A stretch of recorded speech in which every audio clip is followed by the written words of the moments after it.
পৌঁছলি? স্টেশনে ঢুকে গেছি, আর 15 মিনিটে নর্থ বেঙ্গলের ট্রেন। আচ্ছা শ্যামলী, তোমরা সাবধানে থেকো। হ্যাঁ রোহিণী দিদি, আমরা সবাই সাবধানেই থাকবো। আমার চিন্তা তোমাদেরকে নিয়ে, তোমরা সাবধানে থেকো। আমি কিন্তু সময় সময় খবর নেব, কেমন?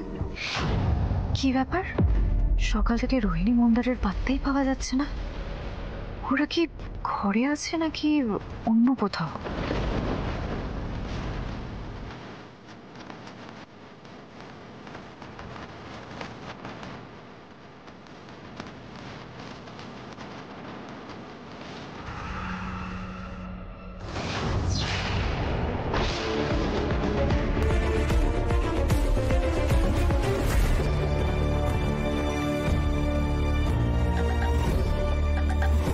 শ্যামলী, শ্যামলী আর দাদা ভাই নেই, আমাকে এই সুযোগটাই কাজে লাগাতে হবে।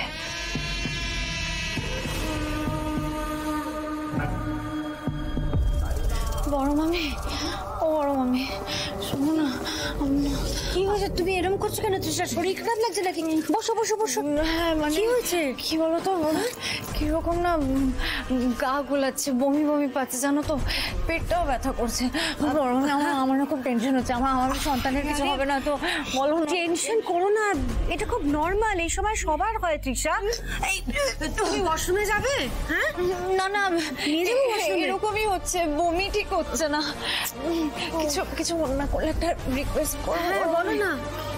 আমাকে একটু লেবু জল বা নুন চিনি যা খুশি আমাকে একটু বানিয়ে দিতে পারবে? আমি নিজেই যেতাম, কিন্তু আমার। আরে তুমি নিজে যাবে কেন? বাড়িতে এত জন থাকতে তুমি কেন করবে এই সময়? আমি এক্ষুনি গিয়ে নিয়ে আসছি। হ্যাঁ, একটু বসো।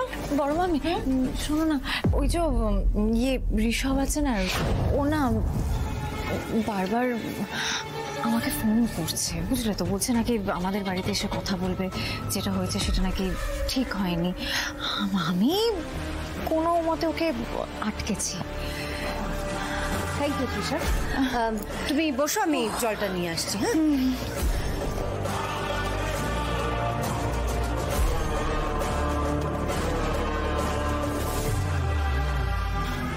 থ্যাংক গড বড় ভাই ফোনটা লক করে রাখেনি। হ্যালো হ্যালো অরুণাবু, আমি তৃষা, বড় মামির ফোন থেকে তোমার ফোন করছি। জানো তো, আমার ফোনটা নিয়ে নিয়েছে। তোমার একটা ইম্পর্টেন্ট কথা বলার আছে। মন্দার আর রোহিণী এই বাড়ি থেকে ফুরুত।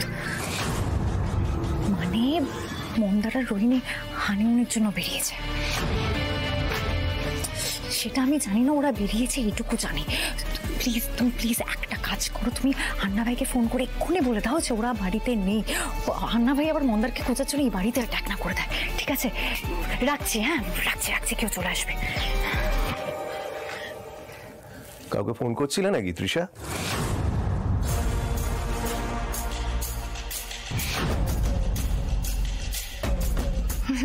না না বড় মামা, আমি আবার কার সাথে ফোনে কথা বলবো? ফোনই নেই আমার কাছে।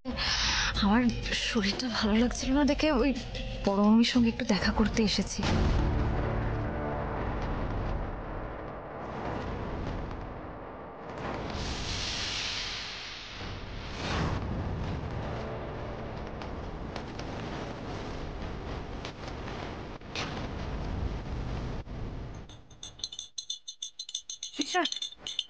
করে নুন চিনির জলটা খেয়ে নাও।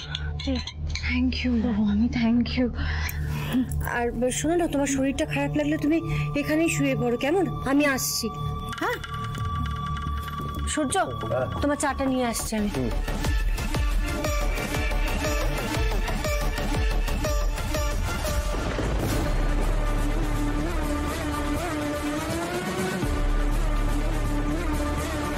দুদিন আগে আন্না আমার বিরোধী দলের হয়ে কাজকর্ম করত। তখন ওপরে ওপরে রবিনুর ইমেজ বজায় রাখলেও ভেতর ভেতর ও ছিল ইল্লিগাল কাজের গুরু।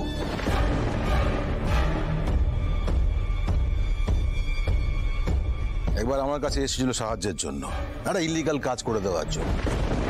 কিন্তু আমার নামও দেবরঞ্জন ব্যানার্জি। কোনোদিন কোনো অন্যায় কাজ করিনি, করতেও দিইনি। তখন ওকে আমি ধরিয়ে দেওয়ার চেষ্টা করেছিলাম, কিন্তু পারিনি। তখন থেকে আমার উপর ওর খুব রাগ। হ্যাঁ, এর মধ্যে কয়েকবার রেশারেশি করেছে, কিন্তু খুব একটা সুবিধা করে উঠতে পারিনি। আর এখন এখন যখন আমি মুখ্যমন্ত্রী হওয়ার দৌড়ে সবার আগে আছি, তখন খুব ভালো করেই জানে যদি একবার আমি মুখ্যমন্ত্রীর চেয়ারটায় বসতে পারি তাহলে আমি আন্নাকে রেয়াত করব না। ও সুলতানপুরের পাশাপাশি কলকাতাতেও 2 নম্বরই ব্যবসা ছড়াতে চাইছে। আর ও যদি আমাকে সরিয়ে দেয় তাহলে ওর পথে আর কোনো কাঁটা রইল না। বুঝতে পেরেছি।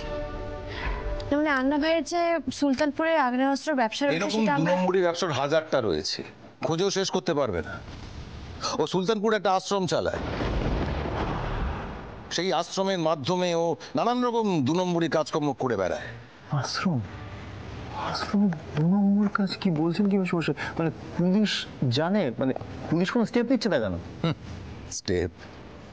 গোটা গ্রামবাসী আন্না 2 নম্বরই কাজের সঙ্গে যুক্ত। ওরা এমনভাবে কাজটা করে, পুলিশ যখন রেড করতে যায়, খানা তল্লাশি করতে যায়, কিছুই খুঁজে পায় না। অনেকবার হয়েছে এটা। তাহলে বুঝতে পারছো তো শ্যামলী, আন্নাকে শেষ করা সহজ কাজ নয়। দেখো, আসার কথা এই যে পুলিশ এখনো হাল ছাড়েনি, ওরা সব রকম ভাবে চেষ্টা করছে। যাই হোক, আমি তোমাদের বাড়ির সিকিউরিটি বাড়াবার বন্দোবস্ত করে দিচ্ছি।